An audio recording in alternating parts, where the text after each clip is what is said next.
Assalamualaikum warahmatullahi wabarakatuh. Pemirsa gapai kemuliaan yang dirahmati Allah, sholat memiliki keutamaan yang sangat besar dalam Quran dan As-Sunnah.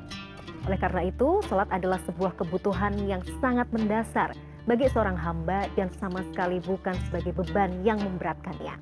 Bahkan Rasulullah Shallallahu Alaihi Wasallam mengumpamakan sholat dengan perumpamaan yang sangat indah, yang menunjukkan bahwa ia adalah sebuah kebutuhan dan kegembiraan hati orang-orang yang beriman. Karena dengannya Allah menghapuskan dosa hambanya. Sayangnya mungkin banyak di antara kita yang masih menyepelekan sholat karena menganggap itu tadi sebagai beban.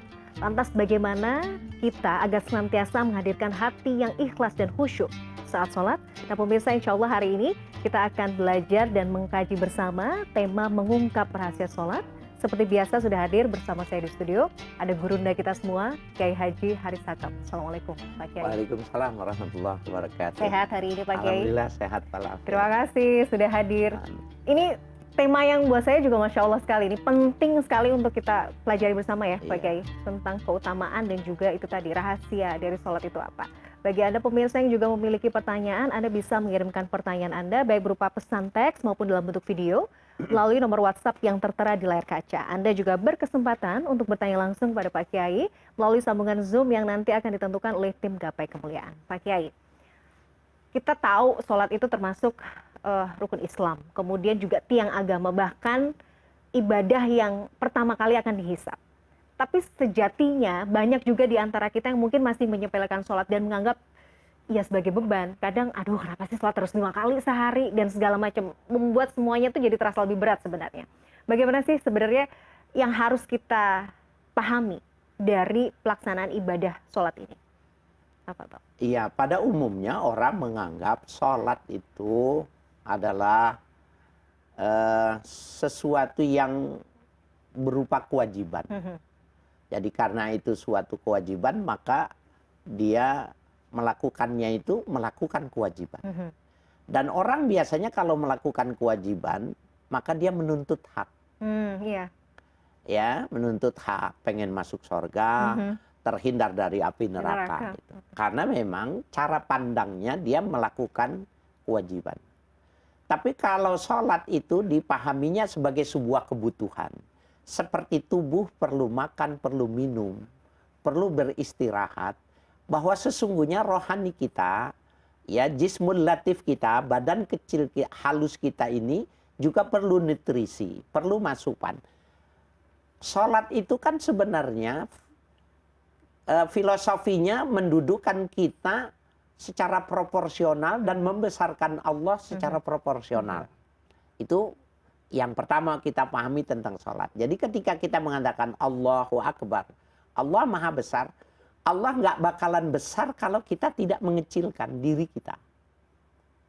Jadi baru Allah itu besar pada saat orang mengatakan dan memahami dirinya kecil. Kalau dia menjadi Tuhan-Tuhan kecil, maka sesungguhnya cuma lidahnya yang membesarkan Allah. Itu yang pertama. Yang kedua, sholat itu kalau dia anggap sebagai sebuah kebutuhan, setiap kali dia sholat, ibarat sesuatu yang dia makan, dia rasakan manis, maka dia akan mencoba lagi, akan meneguknya lagi, akan meneguknya lagi. Nah, sholat itu seperti itu. Karena dia menjadi sebuah kebutuhan yang dibutuhkan oleh dirinya. Ketika seorang ibu mengatakan kepada anak-anaknya itu, kalau kamu mau main silakan, tapi kalau kamu sudah lapar, kalau kamu sudah haus, kamu pulang. Dan setiap kali dia pulang, setiap kali dia minum, dia makan, dia peluk ibunya, apakah bagi seorang ibu ada keperluan untuk kepentingan ibunya? Enggak ada, semuanya untuk kepentingan anak itu. Bahwa ibunya mengatakan itu untuk kepentingan anaknya itu. Sehingga dia tidak haus, sehingga badannya bagus, sehingga dia merasa terlindungi oleh pelukan ibunya. Allah itu enggak merasa berbahagia ketika orang sholat semua. Bermaksiat semua, Allah tidak akan pernah sedih dan tidak ada pengaruhnya. Betul. Ibarat kata semua orang di dunia ini sholat semua ya. Jadi muslim semua itu nggak ada pengaruhnya. Nggak ada pengaruhnya. Ya, iya ya. Betul Pak Kiai. Subhanallah. Nah, oleh karena itu harus dipahami pertama yang mesti dipahami, kedudukan sholat itu adalah sebuah kebutuhan. Sehingga nanti akan pada kelas ya orang yang sholat itu, pertama orang yang melakukan kewajiban. Nah ini biasanya mintanya masuk surga. Yang kedua orang yang melakukannya itu karena dia butuh. Seperti memasukkan nutrisi pada tubuhnya. Yang ketiga, orang-orang muhibbin, orang yang melakukan sesuatu itu karena dia rindu, karena dia cinta. Dan orang yang semacam ini dia nggak perlu dimasukkan ke dalam neraka atau dalam surga, nggak penting. Buat dia nggak penting. Nggak penting. Karena kedekatan dengan Robnya yang dia. Ada yang lebih tinggi dari surga. Apa Pak? An-nazrullah, ketika dia memandang Tuhan. Masya Allah, Masya Allah. Nah, Rabi'ah al-Adawiyah, seorang sufi besar, ulama besar wanita. Ketika bertemu oleh orang ulama, Sufyan Ats-Tsauri ditanya tentang bagaimana hakikat dia memahami tentang Tuhan. Ma'abadtuhu khaufan an-nari. Aku beribadah kepada Allah itu bukan karena aku takut nerakanya. Ya, wa ma'abadtuhu raja'an an jannati. Dan aku melakukannya bukan karena aku pingin dimasukkan ke dalam surga. Wa badtuhu ya syauqan wa mahabbatan lillah. Karena aku rindu dan aku cinta kepada Tuhan. Untuk di level iman yang seperti itu luar biasa. Tapi kita harus jeda dulu Pak Kiai. Nanti kita bahas ya tingkatan-tingkatan tadi ya. Kita harus berkaca diri sebenarnya kita masuk yang mana gitu ya. Pemirsa jangan kemana-mana, Gapai Kemuliaan akan kembali sesaat lagi.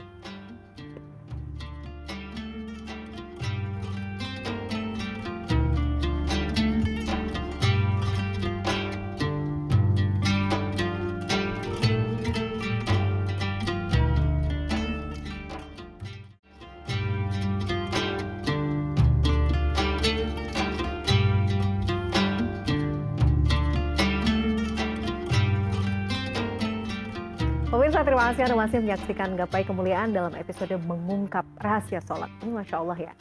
Saya mengutip lagi bahasan kita di segmen pertama tadi Pak Kiai. Jadi ada level-level orang itu masih mendefinisikan sholat itu seperti apa. Yang pertama, menganggap sholat itu sebagai kewajiban. Jadi harus gitu. Yang kedua, sebagai kebutuhan. Yang ketiga ini yang kita berharapnya bisa masuk ke sini ya Pak Kiai ya. Cinta, rindu, ingin bertemu dengan Rob kita gitu. Nah, ada misalnya orang-orang yang masih menganggap bahwa ya sholat, ya ini kan menunaikan hak Allah sama kita. Karena Allah sudah memberikan semuanya yang kita butuhkan di dunia ini. Anggapan seperti itu sebenarnya juga salah kaprah ya Pak Kiai? Ya, Imam Ghazali di dalam karya beliau Al-Ihya mengatakan bahwa dawanu tafakkur ya, dengan selalu melakukan tafakur, berpikir, ya, memikirkan Allah, memikirkan tentang bagaimana pendekatan diri kepada Allah itu akan melahirkan pengenalan, melahirkan ma'rifah. Jadi ma'rifah kepada Allah, mengenal kepada Allah yang bisa menaikkan derajat dari anak pertama, kedua, dan ketiga itu bidawamil fikri, melakukan sebuah proses yang terus-menerus melakukan tafakur, memikirkan. Jadi setiap kali kita makan, jangan merasakan ini karunia dari Tuhan, dan ini mengenyangkan, jangan cuma seperti itu.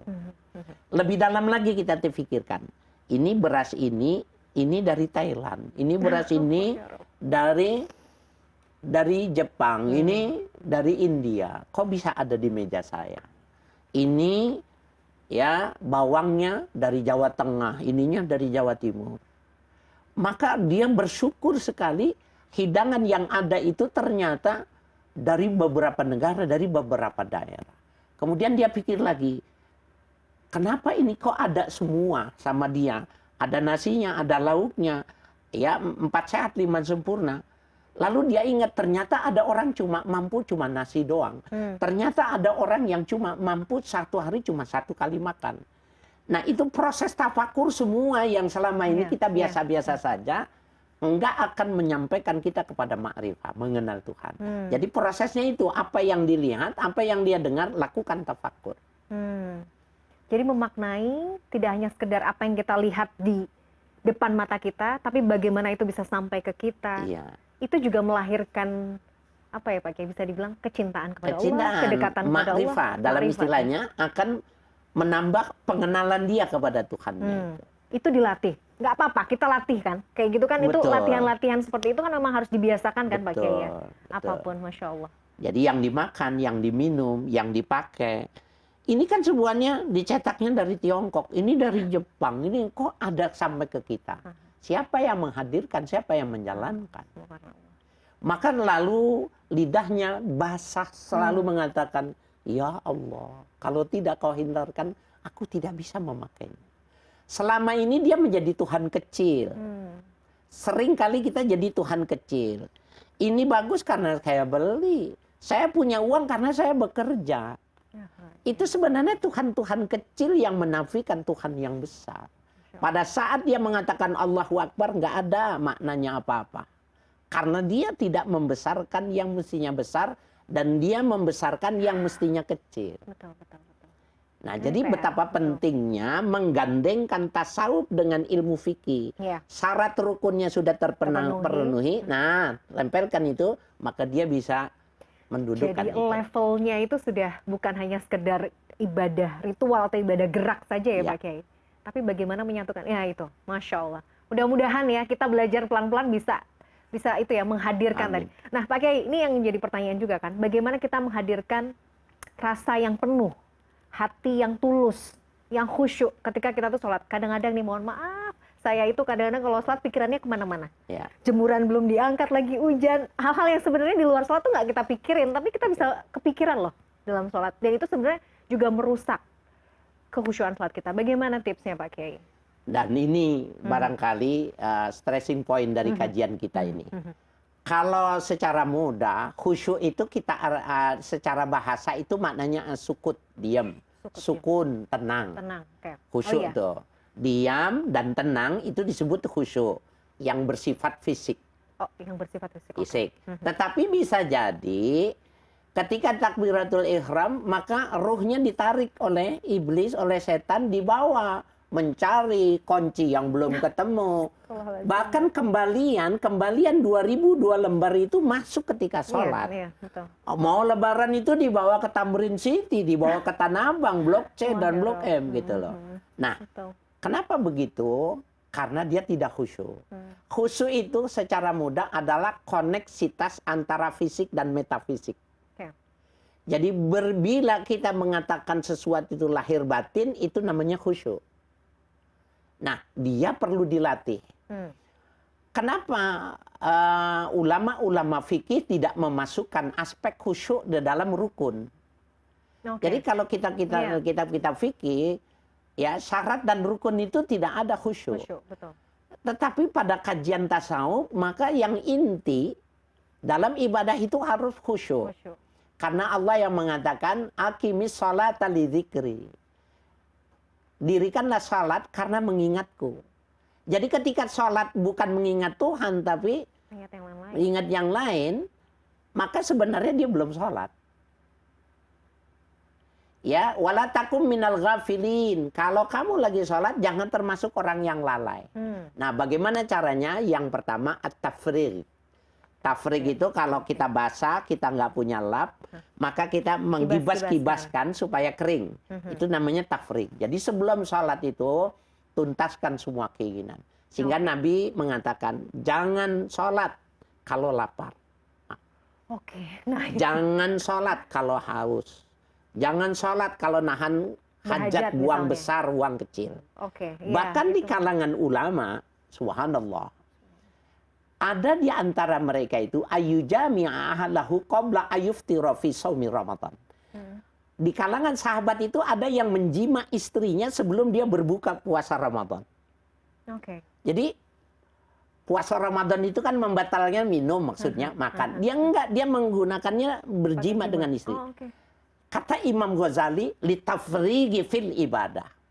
Jadi nanti waktu dia sholat dia nggak punya keinginan apa-apa. Menuntaskan lah ibarat kata, menyelesaikan dulu lah. Kita lihat ya fenomenanya, orang lari buru-buru sholat, habis itu masuk ke Allahu Akbar, alhamdulillah. Ngos-ngosannya aja sudah tidak melahirkan khusyuk. Nah itu namanya tidak tafrig. Jadi dia mesti kosongkan dulu, dia mau hindarkan dulu, tenang dulu, bahkan dia perlu tanya, mau ngapain? Mau sholat, kenapa mesti sholat? baru pada saat itu dia sudah bisa menundukkannya. Allahu Akbar adalah titik awal mengkoneksi antara fisik dan yang metafisiknya dia. Antara gerakan-gerakan, ucapan-ucapan dengan hati nuraninya itu, itu yang disebut dengan khusyuk. Kalau dia tidak koneksi, tidak disebut khusyuk. Kata Allah katanya menyebutku, katanya mengucapkan karena aku, tetapi hatimu tidak ada. Nah, kalau kita mengukurnya itu, Allah itu melihatnya hati. Bukannya dandanan. Sehingga orang yang bertelanjang bulat sholat, dia lebih bagus dan dipandang oleh Allah karena dia tidak memiliki pakaian, ketimbang orang yang menggunakan pakaian, tetapi hatinya terbalut juga seperti tubuhnya. Terikat dia dengan hatinya menyintainya.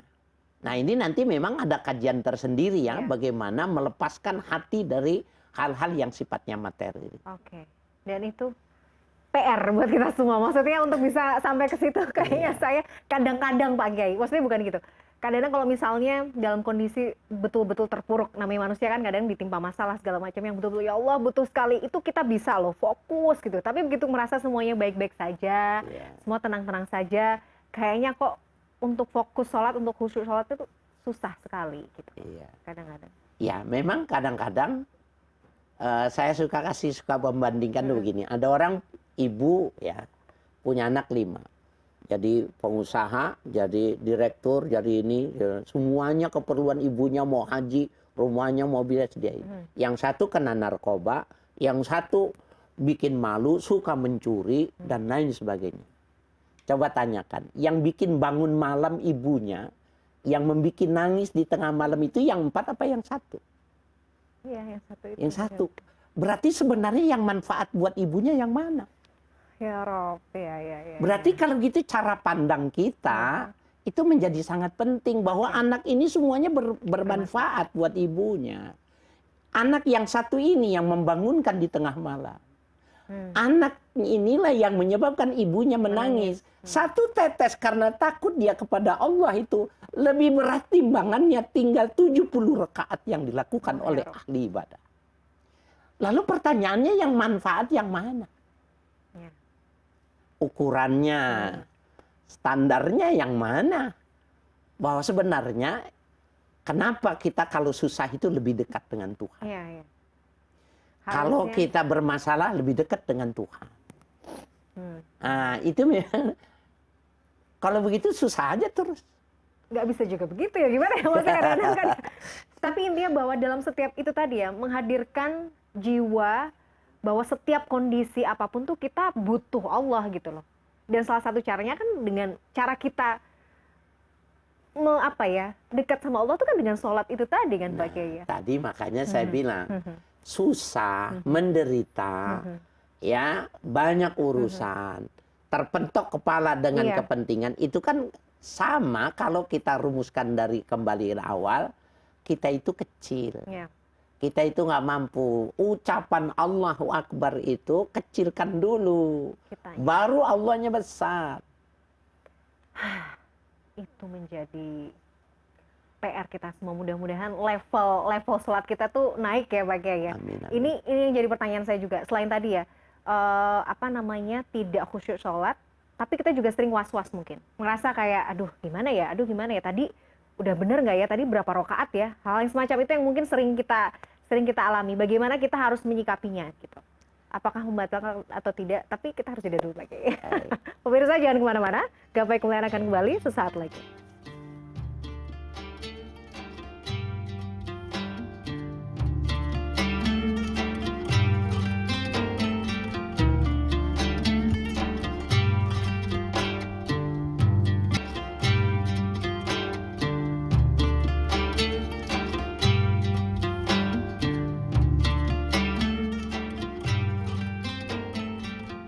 Pemirsa, terima kasih Anda masih menyaksikan Gapai Kemuliaan dalam episode yang mengungkap rahasia sholat. Pak Kiai, kita lanjutkan.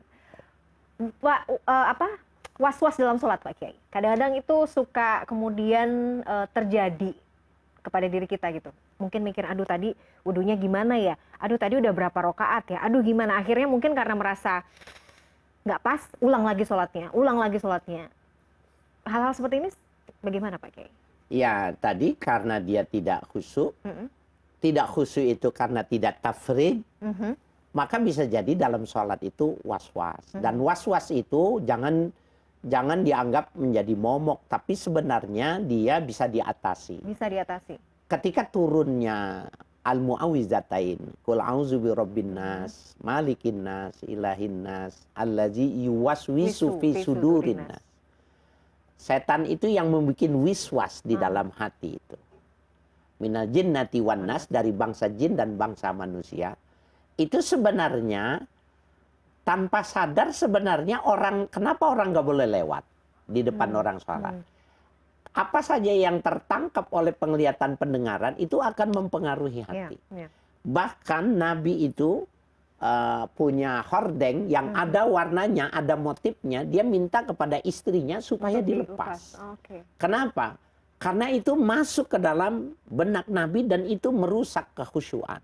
Oh, ya paham. Makanya ada beberapa yang lebih memilih untuk sholat, misalnya sajadahnya polos aja. Karena terlalu ramai coraknya itu bisa malah mendistrak. Nah, maaf, yang menciptakan, yang membuat karpet itu kan bukan orang non-muslim yang melihat bagaimana estetis. Tetapi sebenarnya yang estetis itu ketika sholat nggak bagus. Kalau imamnya panjang sholatnya, maka dia lihat garis itu. Dia udah mikirnya kemana-mana. Iya, dia udah tahu kalau habis sholat ditanya, mana yang garisnya miring, dia udah kasih tahu itu. Iya, saya kenal juga seperti itu, Masya Allah. Itu mengapa yang bagus itu yang polos. Kemudian was-was itu baca. Jadi An-Nas itu dibaca sebelum sholat. Oke, itu jadi poinnya. Ya, poinnya jadi baca, jadi berlindung. Kan disuruh sama Allah, Qul, katakan olehmu ya Muhammad, A'udzu birabbin nas, aku berlindung kepada Tuhannya manusia. Ya, birabbin malikin nas, yang menguasai manusia. Ya. Aku a'udzu birabbin nas, malikin ilahin nas. Min syarril waswasil khannas, berlindung dari setan yang bikin waswas dalam sholat. Minal jinnati wan nas. Nah, jadi ketika dia tafrig, kemudian dia berdoa supaya tidak waswas. Nah, yang ketiga ini untuk melahirkan khusyuk adalah tafahum.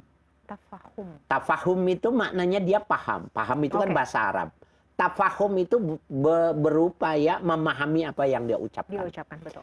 Nah, maaf ya, kalau dia 30 tahun, 40 tahun, 50 tahun, 60 tahun dia sholat, dia tidak mengerti apa yang dia ucapkan, ini lalai. Ya, fawailul lil musallin, celaka orang yang sholat. Nah, alladzina hum fi sholatihim ya sahun. Ketika dia sholat tapi lalai.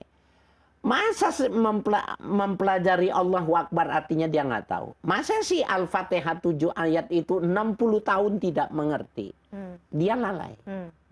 Nah, saya suka mengajarkan itu. Sebenarnya dia boleh latihan seperti ngajarin anaknya sama cucunya, pada dia sedang berlatih menyatukan antara terjemahan nih ya. Tafahum itu antara terjemahan dengan teks. Jadi dia baca, anaknya suruh terjemahin. Sambil baca alhamdulillahirabbil alamin, anak-anaknya menerjemahkan cucunya. Ar-Rahmanir-Rahim. Terus gitu. Nanti dibalik. Anaknya suruh baca, dia yang suruh menerjemahkan. Terus dia latihan, lama-lama melekat. Bahasanya disebut malakah. Mbak Mila sama saya mengucapkan ini kenapa langsung paham? Karena bahasa Indonesianya malakah, sudah mendarah daging. Nah, sering dia latihan mengucapkan Al-Fatihah dengan pemaknaan yang semacam itu, maka dia tafahum. Tafahum saja sebenarnya dia sudah bisa menghantarkan khusyuk. Apalagi naik lagi nanti pada level berikutnya tafahum tadabbur. Nah, itu yang menyebabkan orang ketika membaca kemudian menangis. Kita lihat ya imam-imam di Masjidil Haram. Tersengguk-sengguk dia menangis, menahan. Karena di situ sedang menceritakan bahwa dikhianatinya Nabi Yusuf oleh kakaknya, oleh adiknya. Dia kecewa betul. Sampai menyebabkan orang yang membaca itu larut pada cerita itu. Dan dia menyucurkan air mata. Orang yang tidak mengerti bahasa pun dengan senggukan itu terbawa nangis juga. Betul, betul. Jadi ikut mau berkaca-kaca nih ya. Masya Allah. Betul ya, paham artinya, memahami itu bisa mendatangkan khusyuk. Betul sekali. Iya, iya, iya. Itu yang harus Hitung berapa lama kita jadi orang Islam. Kenapa belum paham juga? Jangan-jangan saya lalai. Jangan-jangan saya juga ini pekerjaan rumah buat saya pribadi. Pak Kiai. Nah Pak Kiai, itu tadi kan bicara soal Pak Kiai tadi sempat menyatakan bahwa ada orang yang sholat tapi celaka. Ada juga orang yang sholat yang masuk neraka. Nah, golongan-golongan yang seperti ini tuh karena seperti apa? Sholatnya tuh yang salahnya di mana Pak Kiai? Ya, dia melakukan sholat itu sebagai sebuah rutinitas. Rutinitas. Dia melakukannya cuma sekadar itu, tetapi dia tidak mempersiapkan dirinya untuk masuk pada sebuah pengertian musallin, orang yang sedang menghadap, orang yang sedang beraudiensi kepada Tuhan.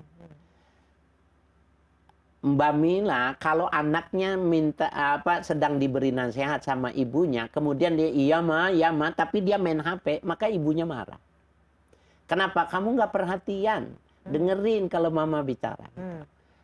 Bisa berani tidak ketika kita beraudiensi kepada presiden, presiden sedang berbicara, kemudian kita tidak konsen ketika ditanya, kita nggak bisa jawab. Maka sesungguhnya bisa jadi catatan dan kita tidak akan menginjak istana itu lagi. Bagaimana kalau seandainya Tuhan yang tidak lagi menilai kita di hadapan Dia, padahal kita mengatakan inna sholati wa nusuki wa mahyaya wa mati lillahi rabbil alamin. Malaikat bilang kamu cuma ngomong doang. Kamu nggak bisa merefleksikan itu. Ternyata sekarang lidahmu, maka nanti yang masuk surga bibirmu saja. Kalau seandainya seperti itu kan jadi kecewa juga kita.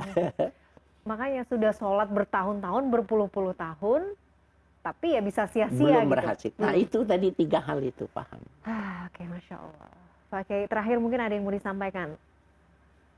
Tips supaya kita tetap itu tadi ya, menghadirkan rasa khusyuk, kita bisa sepenuh hati dan kita bisa mendapatkan betul-betul ibadah sholat itu betul-betul ibadah yang nikmat, yang memang kita rindu di setiap waktu sholat. Panggil 10 orang yang bukan perokok, kasih rokok, suruh bakar, suruh hisap. Setelah dia hisap, tanya rasanya apa, maka dia mengatakan pahit. Kemudian panggil lagi 10 orang berokok, bilang bagaimana rasanya? Nikmat. Dan dia bilang bodoh kamu, enak kayak gini, lebih baik rokok daripada makan. Padahal kan bahannya itu juga. Kenapa kok rasanya berbeda? Jawabannya cuma satu. Ini terbiasa, itu tidak. Membiasakan, betul. Nah, oleh karena itu sholat itu seperti itu kan sebenarnya riyadatul batin. Ya, latihan jiwa. Ya. Maka kalau dia latih dengan jiwanya itu, dia baru bisa merasakan manis. Bahwa yang pahit, yang getir itu, kalau sudah dibiasakan, nikmat. Sholat yang berat, karena belum dibiasakan. Latihan saja terus-menerus, maka dia menjadi halawatul ibadah. Manis ketika dilakukan. Jadi jangan menunggu kita itu bahasanya harus khusyuk dulu, terus yaudah deh aku belum khusyuk nih, aku masih merasa kurang nih, aku sholatku gini aja gitu. Bukan, jangan. latihan. Jadi terus ya? Latihan aja terus. Itu dengan ibadah-ibadah sunnah. Sehingga di dalam sholat itu ulama-ulama ada yang 18 tahun. Ada yang 40 tahun latihan itu sampai dia bisa sampai khusyuk. Adakah kita pernah melakukan? Adakah kita melakukan itu? Kalau tidak berarti sahun. Kitanya yang lalai. Yang Allah kan kasih bilang, yang pahit aja dibilang nikmat. Apalagi yang jelas-jelas dijanjikan oleh Allah. Kegembiraan. Halawatul ibadah, manisnya ibadah. Manisnya ibadah, Masya Allah. Pak Kiai, ini menarik sekali loh pembahasan sholat. Kayaknya kita perlu next episode bisa bahas lebih detail lagi ya. Karena tadi juga belum membahas tentang adab sholat. Banyak hal yang belum kita bahas, tapi karena waktunya terbatas, kita harus jeda dulu Pak Kiai. Insya Allah kita akan lanjutkan lagi di episode mendatang. Pemirsa, tidak terasa kita sudah sampai di penghujung program Gapai Kemuliaan. Semoga apa yang kita bahas hari ini bisa menambah ilmu dan juga keimanan kita kepada Allah Azza wa Jalla. Saya Meladia Rahma dan juga Kiai Haji Haris Hakam undur diri. Insya Allah kita akan jumpa kembali pada Gapai Kemuliaan berikutnya. Wabillahi taufiq wal hidayah. Wassalamualaikum warahmatullahi wabarakatuh. Waalaikumsalam warahmatullahi wabarakatuh.